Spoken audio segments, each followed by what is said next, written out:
Hi YouTube, it's me. Well, I'm going to make a video today about out-of-body experiences or near-death experiences. That was a picture of the first all-women's freefall star over New York State. I was in that picture. I came in 8th. I'm the one on the far side with the black frat hat, leather hat, and a black and red jumpsuit. If you go back to the beginning of the video, I'm not sure if you can tell which one I am, but I'm the one on the far side that looks like that side is up higher because I had just entered the star and I didn't settle into my slot yet. But for all those people who have had loved ones who've died, and you know, it's just natural you wonder like where they are and if they're okay and if you're going to be able to communicate with them or ever see them again. And even for yourself, I know a lot of people have a fear of dying, but I feel that, I don't know if I was really dead, but I think I was really dead. And wherever I was, it was a good thing. It was a good place. And I wanted to be there. It was the most overwhelming feeling of love I ever had. What happened to me, I'd had 300 jumps skydiving, and then I got this new parachute. I jumped on the old round parachutes. I got a new square one, which was just coming out at the time. It was a new design. It was like about in the late 70s was when I got mine. I think it was 1979 when I hit the ground. And every time my parachute was opening with this malfunction called a Barber Pole, which is like when you wind up on a swing underneath it, the parachute was open fine, but I was wound up in a circle underneath. The lines were wound around. And on a round parachute, that wouldn't be any big deal. You would just cut it away, go to your reserve, and that's fine. But on a square, it can be a major problem, which I didn't know. Now, on this particular jump, we smoked it down to 1,800 feet because this girl was trying to get an award to fly into the star 8th or later, which is more difficult. And we opened low, and so I was already low, and I had this barber pole, which was about the 7th time in a row that I had it, and each time it just eventually it unwound, but it was starting to make me concerned, and I waited, and it didn't unwind, and I tried to kick my feet and make myself turn in a circle to unwind it, but that didn't work, and and just thinking about it, I wasted some time, and then I was down to about 1,500 feet. So I got this harebrained idea that if I released one brake, if I released the right brake, it would fly to the right out of the twist. It was wound up to the left. So I thought if I release the right brake, the parachute will fly itself out, which makes no sense whatsoever. A square parachute is an airfoil, like a wing. It has aerodynamic properties. It has forward speed of about 30 miles an hour. Hi, Lassie. And it has turning and brakes. So when I released the right brake, the nose dove forward. It started collapsing from the outside in and started a slow turn to the right. And I thought, well, that's okay. I'll be landing backwards, turning. I'm probably going to sprain my ankle. But, by this time I was even lower. And I didn't want to cut away and go to my reserve. Starting out at 1,500 feet, I had my heart set on I would not be in that situation unless I was properly opened at 2,500 feet. Then I would know immediately that I had to cut away, and I would cut away and be under my reserve by 1,800 feet. So, that's so much for expectations. So, eventually the turn started getting faster, though. It started increasing, turning faster and faster. And I thought, oh my God, now I'm going backwards, and I'm turning very rapidly. I'm definitely going to break my leg or both legs. And I was getting very scared. And then it just started collapsing from the outside in, and the turn went to a spin. And then it became an erratic spin, like when you blow up a balloon and you let it go and it just goes spins all over. That was me. The whole thing just eventually collapsed into a ball of garbage, material and lines above my head. And I had been upright sitting because, when the parachute opens, instead of falling flat, you're slowed down enough that you're sitting in an upright position in a harness like a seat. But all of a sudden, I found myself flat on my back in free fall with a ball of garbage over my head, which was probably slowing me down a little bit, maybe from 125 to 115, I don't know. But I kept messing with it. I tried so hard. I was, trying to reach the risers and pull on the lines and fix it and see what I could do, and nothing would work. And then I thought of altitude, and I rolled over onto my stomach, and then I knew. I looked at the ground. I was 800 feet, about 1.5 seconds from impact, in full free fall, and I knew I was going to die. There was absolutely no doubt in my mind. I knew I made my last mistake, and in a few seconds I'd be dead. And then the most incredible thing happened to me then. At that moment, I thought, wow, in a few seconds I'm going to meet God. I'm going to know everything I ever wondered about, and I'm going to talk to God. I'm so honored. How did God choose me for such an honor? Who am I that I get to meet God? And you see, I had forgotten that everyone dies and everyone eventually meets God. And I was so honored. But then the instant that I had that thought, I had the sensation, the air just stopped. I slowed down, and I stopped in midair. I had the sensation of stopping, and my eyes stopped in midair at that spot at 800 feet. And my body fell out below me, careening to the ground at over 100 miles an hour. And at the same time that my body or my soul or spirit stopped, I had the most overwhelming feeling of love that I can't describe it. I can't put it into words, but it felt like me and the grass and the trees and the birds and the sky and God and the stars and the planets, like we were all one. Everything was all like one person, and I was part of it all, and it was all love. I just felt like every blade of grass loved me, every fly loved me, God loved me, all the stars loved me. I felt all this love like a baby in its mother's womb, and I've never felt anything like that before. And at that point, I knew I wasn't going to die, because God told me I was going to be okay.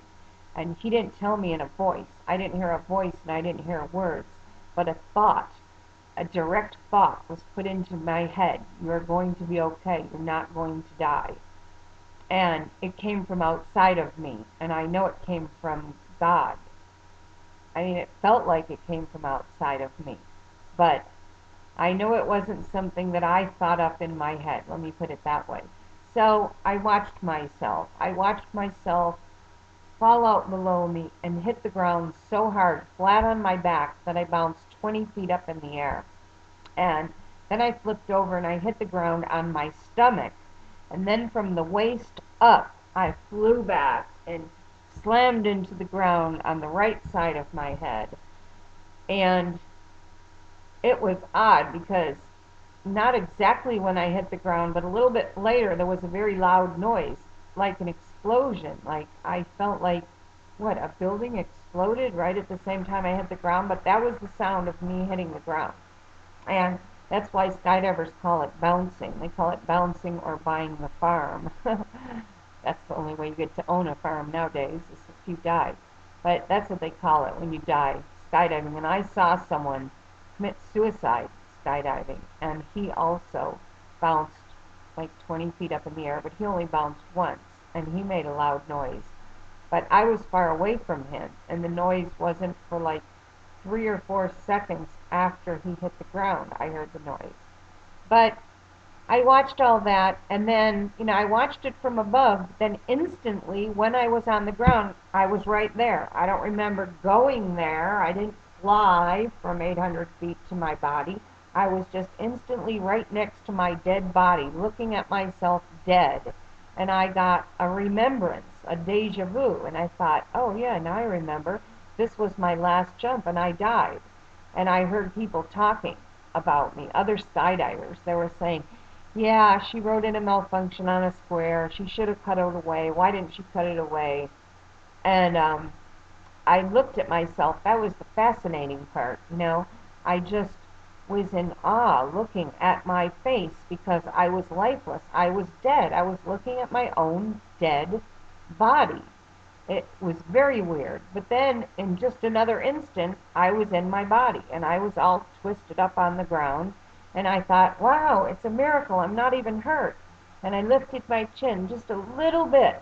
And then the pain started way down at the bottom of my spine and just shot up my spine to my head. And then I was paralyzed. Something in my neck, I must have torn something, and it made me go paralyzed, and I fell limp onto the ground. And my whole body was paralyzed for 3 days except for my right arm. But then the pain started.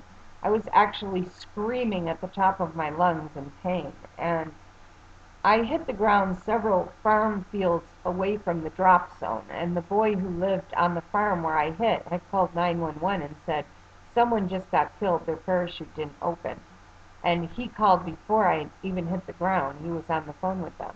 But they sent the paramedics anyway, thank God. And when the paramedics got there, I was only in pain for a few minutes, and then I must have gone into shock because I told the paramedics, it's okay, it doesn't hurt anymore. And I was really loopy, like I was high, but they hadn't given me any medicine. But I was also having a lot of trouble taking in a breath and breathing at all, and they were panicking, trying to get oxygen on me. And, that changed me forever. I mean, after that, it's hard to deny that there's a God. Like they say, you'll never find an atheist in a foxhole. After that, I know that we're not here for no reason, just a coincidence of, cells coming together and haphazardly creating an entire universe. Okay, nothing happens by mistake, and our lives are not a mistake. Everything has a purpose.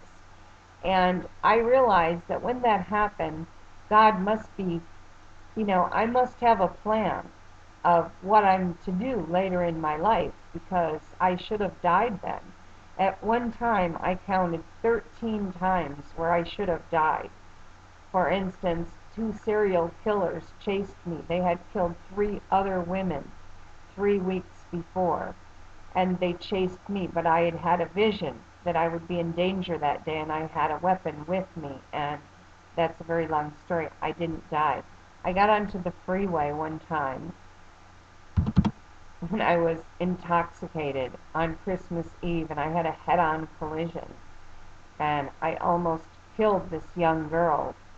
I mean, I say almost. She wasn't injured. That's the thankful part. But I mean, because of what I did, she could have died. But I should have died then. And I had counted. There was 13 times when I should have died. But apparently God has a plan for me, and I think it is. My plan is to participate in help with this transition that's happening in 2012. I seem to be. One time I did this thing with learning who your totem animal is, and this phrase came to me, sound, frequency, vibration. I had never heard it before. I didn't know what it meant. But then right after that thought came to me, I read it in a book word for word about 5 minutes later, and it said that it was whale medicine, and that's what I had, and that I carried the universal language of sound, frequency, vibration. And I guess that's why I always focus on frequency and trying to raise your frequency. But, I mean, seriously, if you want to raise your frequency, go skydiving. Because all the way up in the plane, it's terrifying.